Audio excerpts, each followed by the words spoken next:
तालिबान को इक़्तिदार मुंतकली का आगाज। गनी कहां जा निकले? आलमी बिरादरी का रवैया कैसा? दरिंदगी का नोटिस। मजलूम पर इल्जाम कब तक? गैस कितनी महंगी? महंगाई का नया सैलाब। और कीवीज कब आएंगे? बुलेटिन के आगाज में आपको खबर दें, तालिबान का पार्लिमानी या सदारती निज़ाम हुकूमत की बजाय तर्ज़े खिलाफत निज़ाम को तरजीह देने का कवी इम्कान। अनस हक्कानी की सरबराही में तालिबान वफ़द ने पहली बार और बाज़ाब्ता तौर पर साबिक अफगान सदर हामिद करज़ई, साबिक वज़ीर आज़म गुलबदीन हिकमतयार समेत दीगर अफगान सियासी शख्सियात से मुलाकात कर ली। तालिबान का हुकूमत साजी के लिए बातचीत के नताइज मंजर आम पर लाने का ऐलान। मुल्ला अब्दुल गनी ब्रदर भी काबुल में मुश्तरका हुकूमत के क़याम के लिए जत गए। मफरूर साबिक अफगान सदर अशरफ गनी की मुत्तहदा अरब अमारात में मौजूदगी का इंकशाफ हुआ है। अमाराती वजारत खारजा अमूर ने तस्दीक भी कर दी है। ताजिकिस्तान में कायम अफगान सिफारतखाने का मफरूर अशरफ गनी पर कौमी खजाने से चोरी करके मुल्क से भागने का इल्जाम, इंटरपोल से गिरफ्तारी का मुतालबा कर दिया।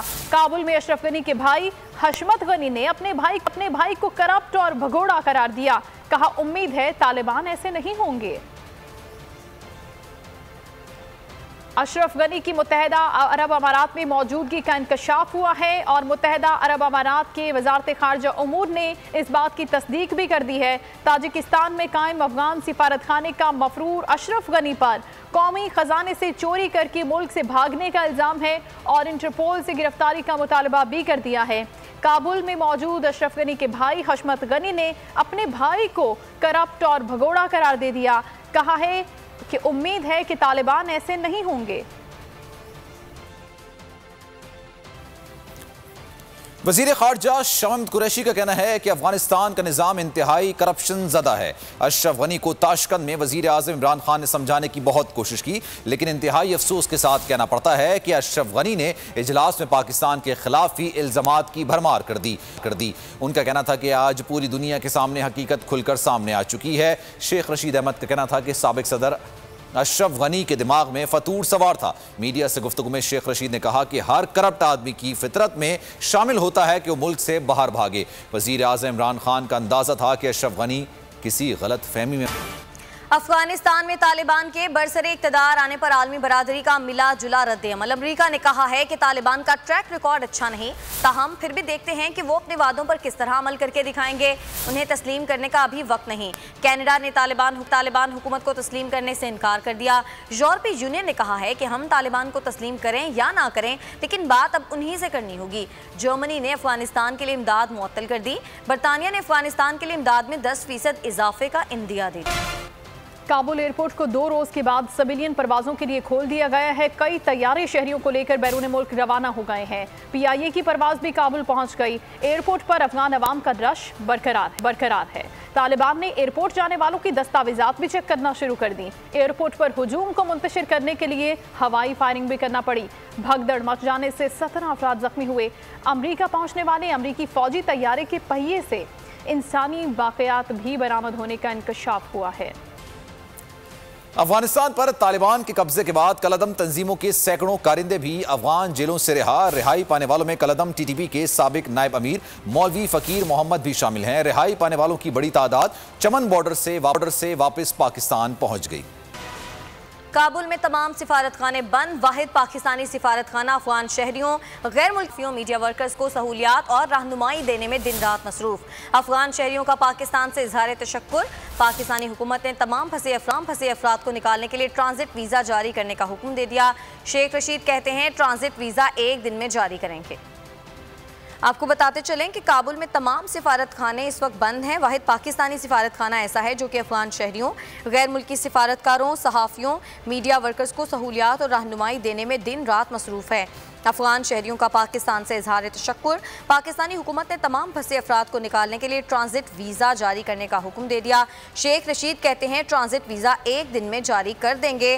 काबुल में सूरत हाल इस वक्त ये है कि तमाम दूसरे ममालिक के सिफारतखाने बंद हो गए हैं। सिर्फ पाकिस्तानी सिफारतखाना ऐसा है जो कि अफगान शहरियों, गैर मुल्की सिफारतकारों, सहाफ़ियों, मीडिया वर्कर्स को सहूलियात और रहनुमाई देने में दिन रात मसरूफ़ है। अफगान शहरियों ने इस बात पर पाकिस्तान से तशक्कुर का इजहार भी किया है। पाकिस्तानी हुकूमत ने तमाम फंसे अफराद को निकालने के लिए ट्रांजिट वीज़ा जारी करने का हुक्म भी दे दिया है। शेख रशीद ये कहते हैं कि ट्रांजिट वीज़ा 1 दिन में जारी करेंगे। आपको बताते चलें कि काबुल में तमाम सिफारतखाने बंद हैं। वाहिद पाकिस्तानी सिफारतखाना ऐसा है जो कि अफगान शहरियों, गैर मुल्की सिफारतकारों, सहाफ़ियों और मीडिया वर्कर्स को सहूलियात और रहनुमाई देने में दिन रात मसरूफ़ है। अफगानिस्तान में सारे एम्बेसी बंद है, सिर्फ पाकिस्तान का एम्बेसी खुला हुआ है वीज़े लगवाने के लिए, और यहाँ पे जितने भी अफगान भाई हैं वो सब आए हुए हैं वीज़ा लगवाने के लिए। तो हम पाकिस्तान के एम्बेसी से बहुत शुक्रिया गुजार हैं, अदा करते हैं जो हमें हालत में वीज़ा देते हैं और बहुत परेशान हैं। पाकिस्तान ने अफगानिस्तान में फंसे तमाम गैर मुल्की सिफारतकारों, गैर मुल्की सहाफ़ियों, मीडिया वर्कर्स और आलमी इदारों के एहलकारों को ट्रांजिट वीज़ा देने का ऐलान किया है। वफाकी वज़ीर दाखिला शेख रशीद कहते हैं वीज़ा प्रोसेस 1 दिन में मुकम्मल होगा। ये 6 हफ्ते का प्रोसेस है, लेकिन वज़ीर आज़म इमरान खान ने हदायत की कि ये 1 दिन में प्रोसेस किया जाए। वज़ीर आज़म की हदायत के मुताबिक न सिर्फ फ़ॉरेन डिप्लोमेट्स को फ़ॉरेन ऑफिस के तावन के साथ, बल्कि फ़ॉरेन मीडिया को भी पूरी सहूलत दी है कि ऑन अराइवल भी आपको वीज़ा दिया जाए। मुल्क दुश्मनों ने अपनी मकरू कार्रवाइयों में इजाफा कर दिया है। जनूबी वजीरिस्तान में पाक फौज की दहशतगर्दों से झड़प हुई। एक दहशतगर्द को ठिकाने लगा दिया गया। झड़प में पाक फौज का नायब सूबेदार वतन पर कुर्बान हो गया।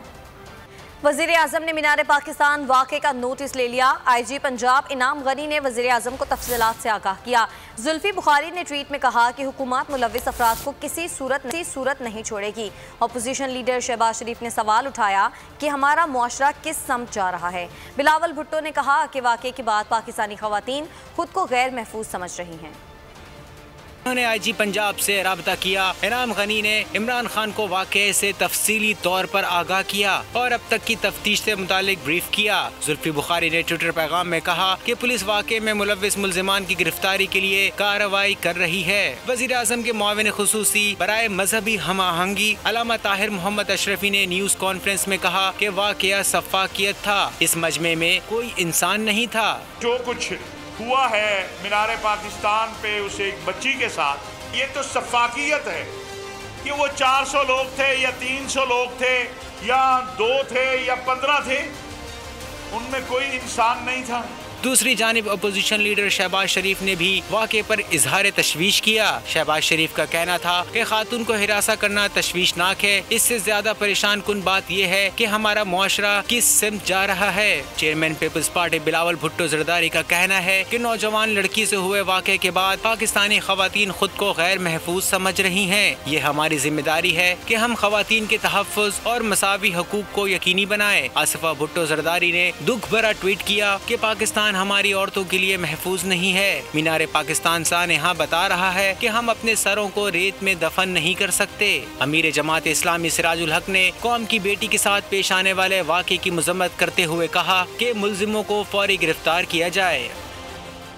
मीनार पाकिस्तान पर दरिंदगी करने वाले 400 शैतानों को पकड़ना लाहौर पुलिस के लिए चैलेंज बन गया। स्पेशल इन्वेस्टिगेशन टीम तश्कील दे दी गई। मुल्ज़िमों की शनाख्त के लिए वाक़े की अब तक मौसूल फुटेजेस नादरा को भेज दी गई। आवाम से मदद की अपील। वाक़े से मुतालिक मालूमात देने के लिए व्हाट्सएप नंबर भी जारी कर दिया गया है।